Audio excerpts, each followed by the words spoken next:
안녕하세요. 뉴스 속 날씨 이혜민입니다. 때이른 수족구병이 면역력이 약한 영유아를 대상으로 지속적으로 유행하고 있습니다. 이 때문에 현재 각 지자체에서는 예방에 총력을 기울이고 있는데요. 그래서 오늘 뉴스 속 날씨에서는 수족구병의 원인과 예방법에 대해 알아보겠습니다. 좋은 가정의학과 김웅수 원장님 전화 연결돼 있습니다. 원장님 안녕하세요. 예, 안녕하세요. 네, 이 수족구병이 수포나 물집이 잡히는 병으로 알고 있는데요. 원인이 무엇이고 또 어떤 증상을 보이나요? 네, 수족구병은 말 그대로 손발, 입안에 물집이나 궤양이 생기는 병입니다. 여름부터 가을에 주로 나타나고요.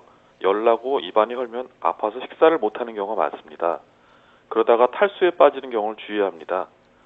전염성이 굉장히 강해서 한 번 유행이 돌면 어린이집, 유치원에서 한 명이 걸리면 여러 명이 같이 걸리는 경우가 많습니다. 그래서 걸린 아이는 꼭 격리가 필요한 병입니다. 수족구병의 원인은 콕사키 바이러스, 엔테로바이러스 같은 장내 바이러스가 원인입니다. 대개 콕사키 바이러스 A16으로 수족구병이 생기지만 엔테로바이러스 71 같은 다른 바이러스도 일으킬 수 있기 때문에 한 번 걸렸다고 다시 안 걸리지 않고 여러 번 걸릴 수도 있습니다. 발열, 식욕부진, 목 통증이 대부분 나타나고요. 특징적으로 물집이 포함된 발진이 손발에 생깁니다. 발진은 발보다 손에 더 흔히 나타나고요. 3에서 7mm 크기로 손바닥과 발바닥보다는 손등과 발등에 더 많습니다. 입안의 궤양은 볼의 점막이나 잇몸, 혀에 나타납니다. 보통 발열과 통증은 3일 정도 지속되고요.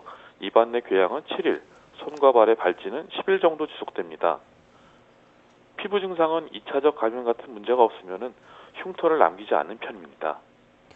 네, 보통 수족구병은 6세 미만의 영유아가 많이 걸린다고 하는데요. 치사율이 높은 질병인가요?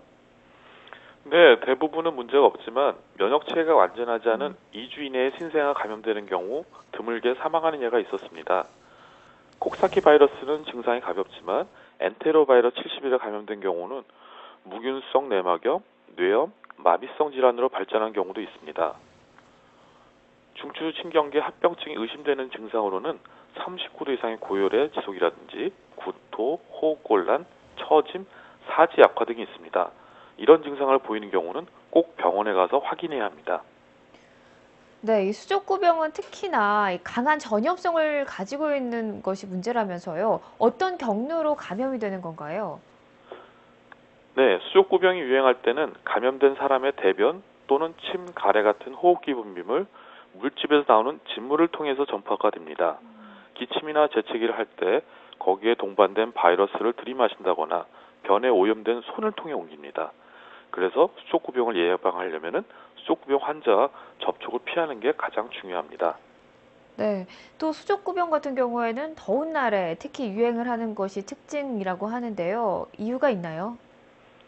네, 6세 이하 어린이들이 더워지면서 외부 접촉을 많이 하기 때문일 수 있습니다.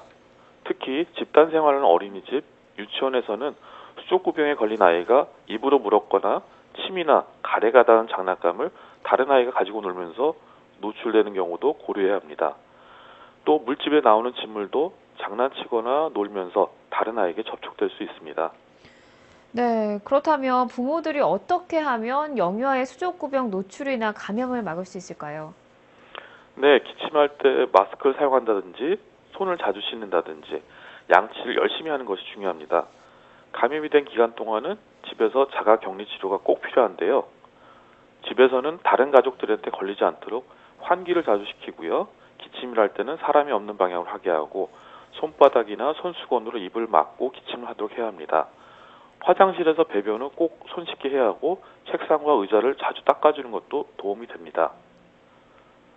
잠복기는 4에서 6일 정도로 대부분 증상이 시작되고 일주일 정도 지나면 자연 회복됩니다.